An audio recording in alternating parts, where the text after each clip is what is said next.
How powerful are biblical women? Let's dive into it today.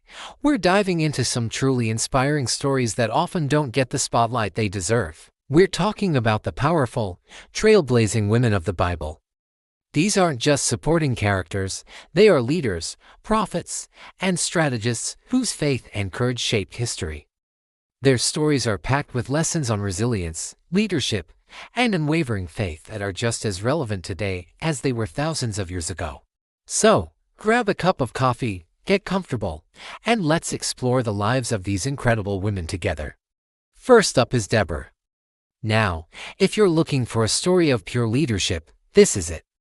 In a time when men typically held all the power, Deborah was a prophetess and the only female judge mentioned in the Bible. She wasn't just a spiritual guide, she was the commander-in-chief of Israel. People from all over would come to her for wisdom and judgment. But her most famous moment, when Israel was under the thumb of a Canaanite king Jabin and his ruthless commander, Sisera. For 20 long years, the Israelites suffered. It was Deborah who received the message from God that it was time to act. She summoned a man named Barak and told him God had commanded him to lead an army of 10,000 men against Sisera. But Barak was hesitant. He said, "If you go with me, I will go, but if you don't go with me, I won't go." Think about that. The military leader wouldn't move without her. Deborah's response was legendary. She agreed to go but told him the honor for the victory wouldn't be his. Instead, the glory would go to a woman. And she was right. Deborah went with the army. They won a decisive victory, and Sisera was ultimately defeated by another courageous woman named Yael. Deborah's story is a masterclass in confident leadership and trusting in a higher purpose.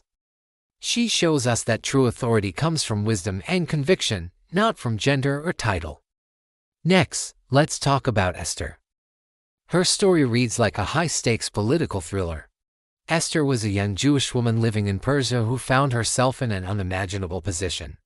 Through a series of unlikely events, she becomes queen, wife to the powerful King Xerxes. She keeps her Jewish identity a secret, which becomes critically important later on. The king's prime minister, a wicked man named Haman, despised the Jews and tricked the king into signing a decree to annihilate all of them throughout the Persian Empire. When Esther's uncle, Mordecai, learned of the plot, he urged her to intervene. This was a life-or-death situation. Approaching the king without being summoned was punishable by death, even for the queen. Esther was terrified, but Mordecai's words spurred her to action. He told her, "Who knows? Perhaps you have come to your royal position for such a time as this." Those words changed everything. Esther realized her position wasn't just about privilege, it was about purpose. So, she fasted, prayed, and then courageously approached the king. She cleverly hosted two banquets, exposed Haman's evil plan, and saved her people from destruction. Esther's story teaches us about finding courage in moments of fear and using our influence, no matter how small we think it is, to stand up for what's right. Now, let us shift our focus to a woman whose story is one of radical loyalty and redemption, Ruth. Ruth wasn't an Israelite, she was from Moab, a neighboring land. Her story begins with loss. She, her mother-in-law Naomi, and her sister-in-law Orpah are all widowed. Naomi decides to return to her homeland of Bethlehem and urges her daughters-in-law to go back to their own families. Orpah tearfully agrees, but Ruth refuses. In one of the most beautiful declarations of loyalty in all of literature, she tells Naomi, "Where you go I will go, and where you stay I will stay. Your people will be my people, and your God my God." This was a huge decision.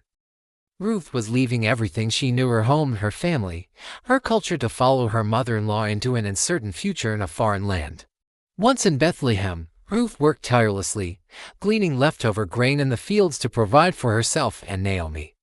Her hard work, kindness, and unwavering loyalty didn't go unnoticed.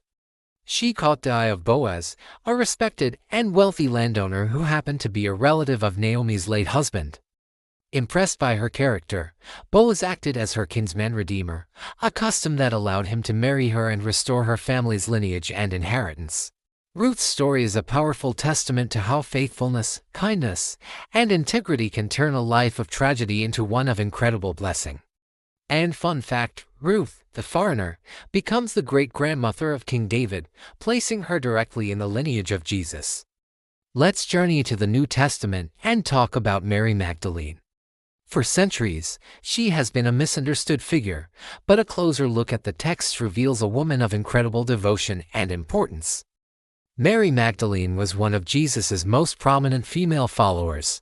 The Gospels tell us that she was healed by Jesus from 7 demons, and from that moment on, she dedicated her life to supporting his ministry.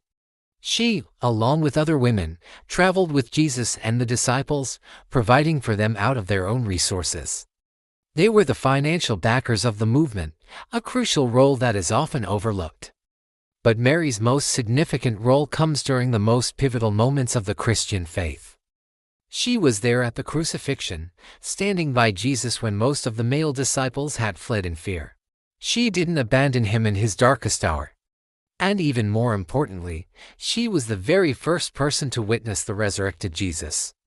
On that Sunday morning, she went to the tomb to anoint his body, only to find it empty. An angel, and then Jesus himself, appeared to her. He then gave her a monumental task, to go and tell the disciples that he had risen. This makes Mary Magdalene the first evangelist, the apostle to the apostles. Her story redefines strength, showing that it's found in steadfast loyalty, unwavering presence, and being the first to share the most important news in history. Finally, we have Priscilla. Alongside her husband, Aquila, Priscilla was a powerhouse of the early church. We first meet them in the book of Acts.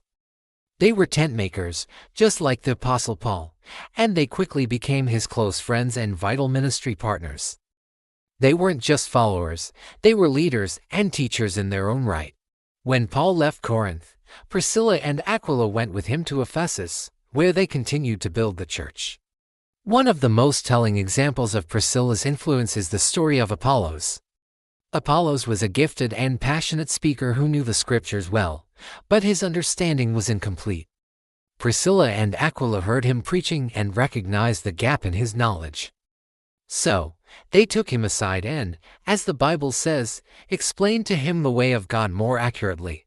Notice that Priscilla is often named before her husband, which many scholars believe indicates she was the more prominent teacher of the two. They didn't publicly correct Apollos, they privately mentored him. Because of their teaching, Apollos became an even more powerful and effective minister for the gospel. Priscilla's story highlights the importance of theological depth, mentorship, and partnership in ministry. She shows us that leadership isn't always about being on the main stage, sometimes it's about quietly and effectively empowering others. So there you have it, 5 incredible women from the Bible whose stories continue to inspire us today.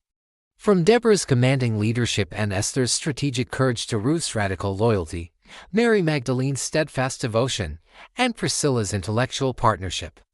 These women were not passive bystanders, they were active agents of change, faith, and power. Their lives remind us that everyone has a purpose and the potential to make a huge impact, no matter their circumstances. What do you think? Which of these women's stories resonates with you the most? Are there other powerful women from the Bible you'd love to see us cover? Let me know in the comments below. I love reading your thoughts and continuing the conversation. If you enjoyed this video and want to see more content like it, don't forget to hit that like button, subscribe to the channel, and ring the notification bell so you never miss an update. Thanks so much for watching, and I'll see you in the next one.